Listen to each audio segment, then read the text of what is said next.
Hello and welcome to Keep It Classical. My name is Dr. Matthew Nielsen, and today we're going to talk about Du Fay and the English Countenance. Kind of feels like there's a joke in there somewhere. Or a musical act. Please welcome to the stage Du Fay and the English Countenance. While the beginnings of other epochs feel like a conscious and often rebellious departure from styles past, the beginning of the Renaissance is really about stitching together the best aspects of music from across Europe and revealing a new international cosmopolitan musical identity. Let's get started.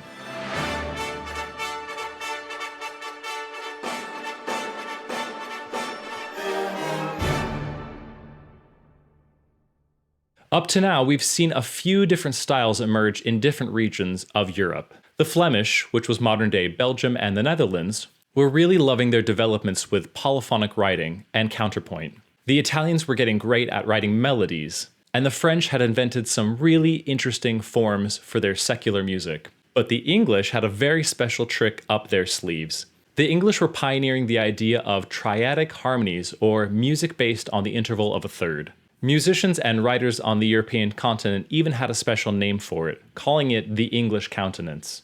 No, not that English Countenance. This is important, because the music that we heard previously from DeVitry and Machaut were very focused around the intervals of a fourth and a fifth, which sounds somewhat open and hollow. By the way, these are not value-oriented terms, it's still beautiful music. The most prominent English composer of the time was John Dunstable, who brought a significant amount of his music to the continent when England occupied northern France.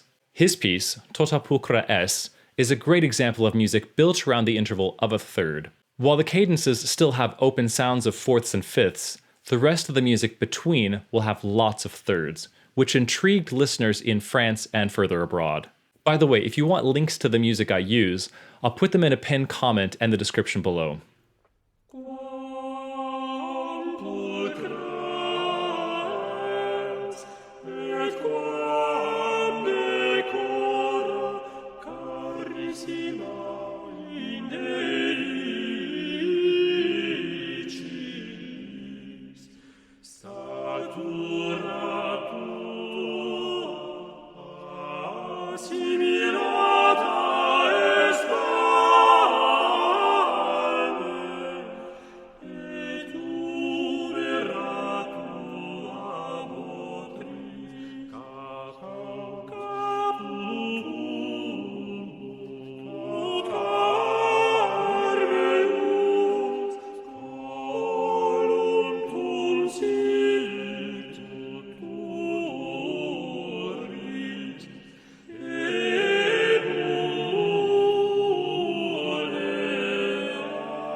For contrast, here's a little moment from the DeVitry that we heard in a previous video.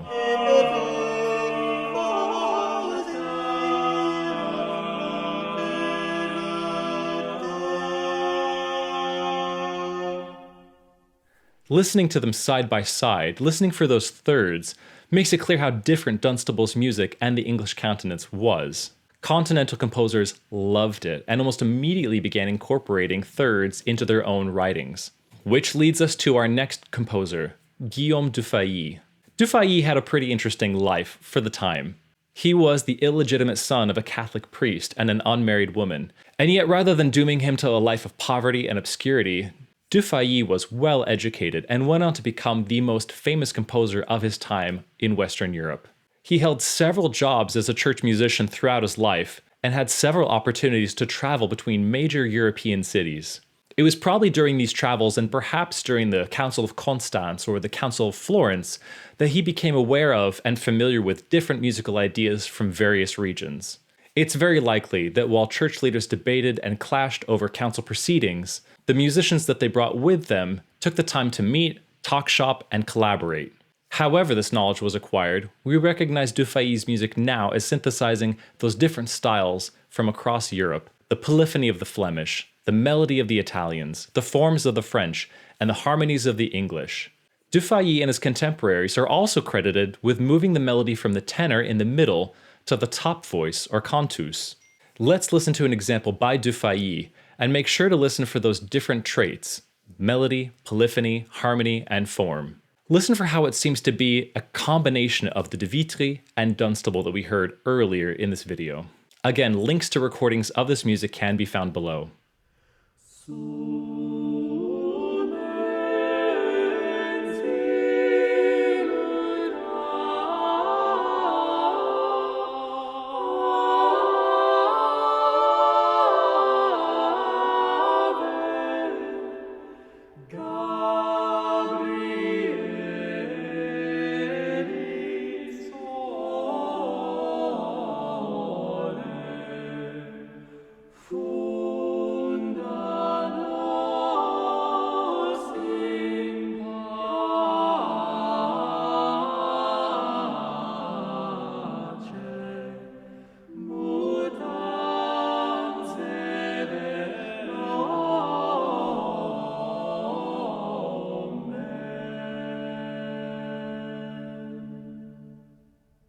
At this moment, I want to stop and say that if you don't hear a difference between any of these examples that I'm playing for you, that's okay. It took me a while before I started to hear the differences. This music is very far removed from what we listen to today, and it takes a while to really start to hone in on what you're listening to. The good news, however, is that the more that you listen to this music, the more that you'll get it. Keep listening, and you'll start to hear these differences more and more. It's easy to see the leap forward that science, art, and literature make in the Renaissance. For music, this combination of all of these different regional styles into one international cosmopolitan style is part of that great leap forward. That's all for now. Thank you so much for watching. If you enjoyed this video, you should watch my whole playlist on the Renaissance or a playlist about one of the other epochs. In the meantime, keep it classical.